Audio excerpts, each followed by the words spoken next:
the mom pulls all the straight, gets home. You know, it's super sweet and stuff. And then the rest of the family show up, and the dad's like, oh, we got on that flight. You didn't want to get, and I'm like, okay.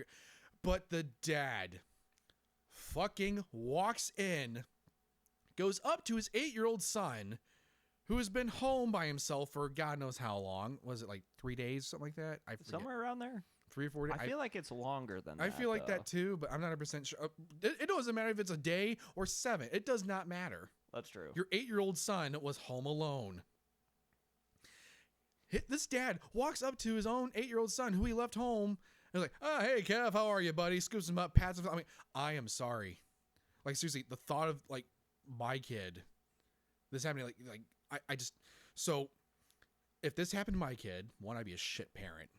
If like I said, my daughter's, coming up on 20 months old. If she were 8. Yeah. If this happened with my kid, the moment I got home, I'm kicking the door in and going, where is she? Yeah. And the moment I see that she's okay, she's healthy, she's not hurt, I am scooping her up and I'm not letting go. Full bore panic moment. Yeah, like the fact that this dad just walks in and talks to his son like he's like an old long lost colleague at Costco or something. Oh, hey, haven't seen you in a while. Like, fuck you. I am sorry. I'm sorry. I get really riled up about this. Like the fact that dad is just kind of like, oh, hey, Kev, how are you, buddy? And I'm like, no. And then the family just goes back to ignoring him. Yeah. Yeah. Warranting an entire franchise. Right. But again, and I've only seen maybe bits and pieces of the second one.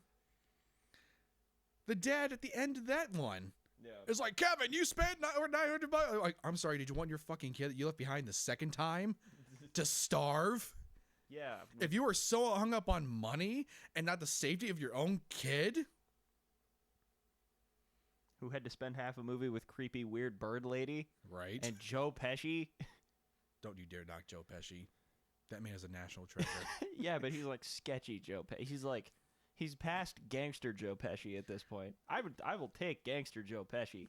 House burglar Joe Pesci creeps me out. My thing is I think it's funny they were talking about how he's always cussing in all of his movies. Motherfucker, every single one of his movies. Well, they told him, hey, you cannot cuss in this. Like he's got. You can kind of tell. It's just in the way that so one of my favorite things about Joe Pesci, so I'm like a diehard Goodfellas fan. I fucking love Goodfellas. That's such an awesome film. And to me, Joe Pesci and Ray Liotta make that movie. Oh, hell for yeah. me, at least. Of course. And there's the laughing scene. It's one of the most iconic things to happen in history. It's been used in every clip possible. It's every GIF you look up. Is that the one where he's like, I'm a clown, am I funny? Am I fucking amuse you? That scene? It's when they're at they're at a party. Yeah.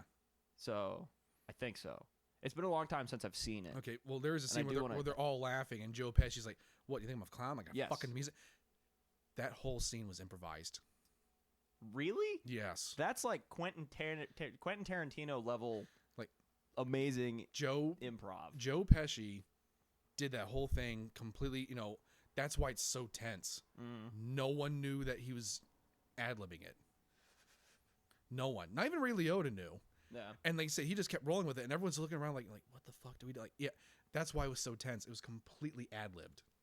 I love stuff like that. I absolutely adore scenes like that. Oh, heck yeah. That's where you get some of the best movie scenes in cinema history. It's just either something that was ad-libbed or something that wasn't part of the script but they decided to include anyway, so then some of the worst logic in history are movies that are completely scripted. Right. So again, I don't hate Home Alone. Excuse me. Smoke another beer, Richie. So I choked my own spit there for a second. We all do it, and don't you pretend you don't. Boy, listening to this, be like, this fucking guy, so unprofessional. But again, like I said, I don't hate Home Alone. I still watch it, but the fact that there's certain glaring logic thing just get under my skin, and it's not just me; it's my whole family. Yeah. But again, I don't just stop at like, live action films. I take it to animated stuff too. Animation. To the point where my wife looks at me and goes, "Richard, do not fucking ruin Disney for our daughter." I'm like, I'm getting it all out now. When she's older, I promise I won't ruin it. Can I bring one up before you go to do yours? Yes, go ahead. Because I have an idea of what you're going to do, but I was actually just thinking about this because of the record that got brought over. Yeah. Nothing eats Mowgli. I just want you to think about that for a minute. My mind just imploded for a moment. Nothing eats Mowgli. Not only that, but he's clean. Yeah. Yeah, and he's not dirty. Right? Lives in forest. Sorry. Rainforest. Not dirty. When you find people that have gone feral, Yeah. their hair is long, matted, they're filthy, this kid's like, granted he's like maybe 7, but he's like completely clean shaven. He's the most articulate 7-year-old to ever be raised by a literal blue bear named Blue. Baloo. I'm just now realizing this. Holy shit, you just blew my mind. That was one of the ones that I was sitting on. I didn't want to tell you about until we were like here and doing this. Holy shit. And so I had a date last night, and my date brought a record over. I want to say the claps totally warranted. I'm bad at human females. Anyway, so I'm awkward. Aren't we all? But I'm like, again, like I the said, quiet, like chill out in the corner and just kind of observe everybody, kind of awkward. I sit with my legs crossed. I don't even notice I'm doing it. My legs crossed right now. Like, but I have a dad sit. That's true. You do kind of have to adopt the dads. I have like the hunched over, like, there are times where I look at my own body language and I realize I totally look like I'm emulating the thinker. And I just look kind of like I'm being condescending. It's not on purpose. I just have the posture of a vulture. I will say I definitely caw. I think I nailed the dad sneeze though. Yeah. I'm waiting to get it on records. I'm not editing it out. I usually try to like warn people when it's coming, like to the point where even my wife will go, "Bless you," before I even get it out, because I make the face and everything. One of the things that I'm going to start doing now, just because of the fact that we work together, is I'm going to start over-aggressively blessing people. Like, you hear, like, the sneeze, like, insert sneeze sound here. I'm just going to be like, "Bless you!" "Thank you." "You're welcome."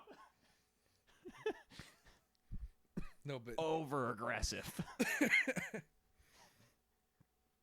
No, but like I said, again, I think we're all awkward in some way, shape, or way. I mean, again, last episode I mentioned how I look at my own wife and I go, "Why? Why do you love me?" Yeah. But yeah, I was really like, your reaction was pretty much exactly what I was hoping for with that. But nothing eats Mowgli. He's in the wilderness as an infant. Right? Nothing eats him. In fact, they do the exact opposite and go, "Let's teach him our language. Let's raise him to be one of us." A Black Panther looks at an infant and goes, "Nah. Yeah, I feel like that would make a really cool son." I'm not going to eat that." All I got to say, though, because like one of the most iconic moments in cinema history for me is the low note that the actor who portrays Shere Khan pulls in that song. I will never be able to get over that because it was a moment that changed my life. So, yeah, when she brought that record over, I was so stoked. And then at the same time, I was like, well, that's kind of like the universe is telling you something kind of a moment, because I was literally going to bring this up during the show. I've not told her that yet, by the way. No, I'm going to wait until she listens to it. Yeah, because we frequently meet up with tea and crumpets. Yeah. But yeah, I would rather wait for like her to hear that, because she's going to laugh so damn hard. Because when she gave me the record, I went, "Ha ha!" And she doesn't know why. So right now, she just thinks I'm weird. Later, she'll realize the weird makes sense. Right. But ultimately, yeah, like as far as like Disney films go, that's my big one. Nothing eats nothing Mowgli. eats Mowgli, and everything is a predator except the elephants. And technically speaking, the elephants are the most dangerous animal in that We've whole film.